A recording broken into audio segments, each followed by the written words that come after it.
നമസ്കാരം. പുതിയൊരു വീഡിയോയിലേക്ക് എല്ലാവർക്കും സ്വാഗതം. ഇന്നിവിടെ പരാമർശിക്കുന്നത് ഈ ലക്ഷണങ്ങൾ കണ്ടാൽ ഭവനത്തിൽ ഒന്നുകൊണ്ടും ഭയപ്പെടേണ്ടതില്ല. ഈ പറയുന്ന ലക്ഷണങ്ങളിൽ എന്തെങ്കിലും ഒന്ന് നിങ്ങളുടെ ജീവിതത്തിൽ കണ്ടു കഴിഞ്ഞാൽ അത് നിങ്ങളുടെ മഹാഭാഗ്യമായിട്ടാണ് കണക്കാക്കേണ്ടത്. കാരണം മഹാദേവൻ്റെ സംരക്ഷണവും അനുഗ്രഹവും ഉണ്ടെങ്കിൽ മാത്രമേ ഈ ലക്ഷണങ്ങൾ ഭവനത്തിൽ നിങ്ങളുടെ ഓരോരുത്തരുടെയും മനസ്സിൽ കാണുകയുള്ളൂ. അത്രയ്ക്ക് ഭക്തിയോട് കൂടിയിട്ട് ഭഗവാന് അത്രയ്ക്ക് അങ്ങോട്ട് ഇഷ്ടമുള്ള ഭക്തർക്ക് മാത്രം കൊടുക്കാവുന്ന ലക്ഷണങ്ങളാണ്. ഭഗവാന്റെ ആ ഒരു സന്നിധിയിൽ എപ്പോഴും കൂടെയുണ്ട് എന്നുള്ള ആ വിശ്വാസത്തിൽ നിൽക്കുന്ന എല്ലാ ഭക്തർക്കും ഈ ഒരു ലക്ഷണങ്ങൾ കാണാവുന്നതാണ്. ഭഗവാൻ ഓരോ ഭക്തർക്കും കാവലായിട്ട് കൂടെയുണ്ട് എന്നതിൻ്റെ ഒരു സൂചനയാണ് ഈ പറയുന്ന ലക്ഷണങ്ങൾ. വരാൻ പോകുന്ന നല്ല കാര്യങ്ങളായാലും മോശപ്പെട്ട കാര്യങ്ങളായാലും നമ്മൾക്ക് ഓരോരുത്തർക്കും അത് മനസ്സിലാക്കാനും പെട്ടെന്ന് മുൻകൂട്ടി അറിയാനുള്ള ഒരു കഴിവും ഭഗവാൻ കാണിച്ചു തരുന്നതാണ്. ശുഭമായിട്ടുള്ള കാര്യങ്ങൾ മുൻപേ അറിയാനും അതുപോലെ തന്നെ ദോഷദുരിതങ്ങൾ വരാൻ പോകുന്നുണ്ട് എന്ന് മനസ്സിൽ നമ്മൾക്ക് ഇങ്ങനെ മുൻകൂട്ടി ഇങ്ങനെ ലക്ഷണങ്ങൾ കാണിച്ചു തരുന്നതുമാണ്.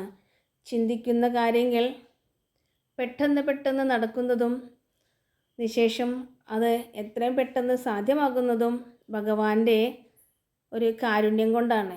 ജീവിതത്തിൽ വരാൻ പോകുന്ന നല്ല കാര്യങ്ങൾ സ്വപ്നത്തിലൂടെ നാം ഓരോരുത്തർക്കും കാണിച്ചു തരുന്നതാണ് ഭഗവാന്റെ ആ ഒരു ഭാഗ്യമായിട്ടാണ് ഓരോ വ്യക്തികൾക്കും ലഭിക്കുക.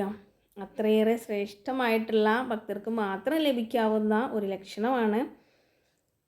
നല്ല കാര്യങ്ങൾ എന്ന് പറയുമ്പോൾ ശുഭമായിട്ടുള്ള കാര്യങ്ങൾ മുൻപേ നമ്മളുടെ മനസ്സിലിങ്ങനെ കാണുകയും അതിലുപരി നമ്മൾക്ക് ഇന്നതെല്ലാം സംഭവിക്കും, ഇന്ന ഭാഗ്യം വന്നു വരും, ഇന്ന ശ്രേഷ്ഠമായിട്ടുള്ള കാര്യങ്ങളാണ് എന്നിങ്ങനെ മനസ്സിലിങ്ങനെ ഓർത്തിരിക്കാതെ തന്നെ സ്വപ്നത്തിലൂടെ നമ്മൾക്ക് കാണിച്ചു തരുന്നതാണ് ഭഗവാൻ.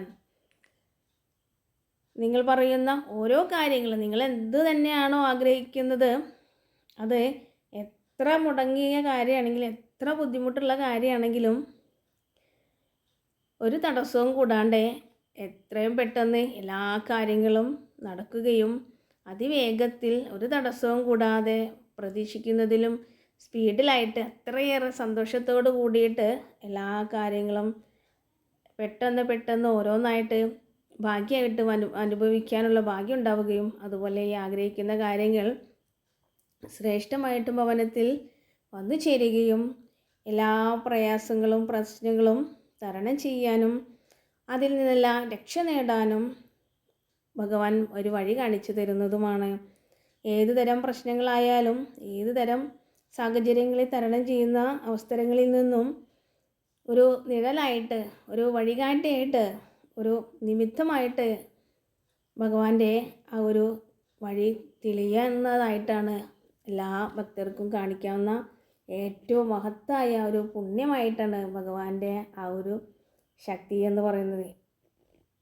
അതുമാത്രമല്ല എന്നും ബ്രഹ്മമുഹൂർത്തത്തിൽ തനിയെ എണീക്കാനും ഭഗവാന്റെ അംശങ്ങളായ നാഗത്തെയും തൃശൂലത്തെയും നന്ദിയെയും നിങ്ങൾക്ക് സ്വപ്നത്തിൽ കാണാനുള്ള ഭാഗ്യവും ലഭിക്കുന്നതാണ്. എണീക്കുന്ന കാര്യം പറയുന്നത് നമ്മൾ ഓരോരുത്തരും ഫോണിലൂടെ അലാറം വെച്ചിട്ട് അത്തരത്തിലൊക്കെ ആയിരിക്കും എണീക്കുക അല്ലേ. അത്തരത്തിലുള്ള സംവിധാനങ്ങളൊന്നും വേണ്ട. ഭഗവാന്റെ ചൈതന്യമുണ്ടെങ്കിൽ തനിയെ എണീക്കാവുന്നതാണ്.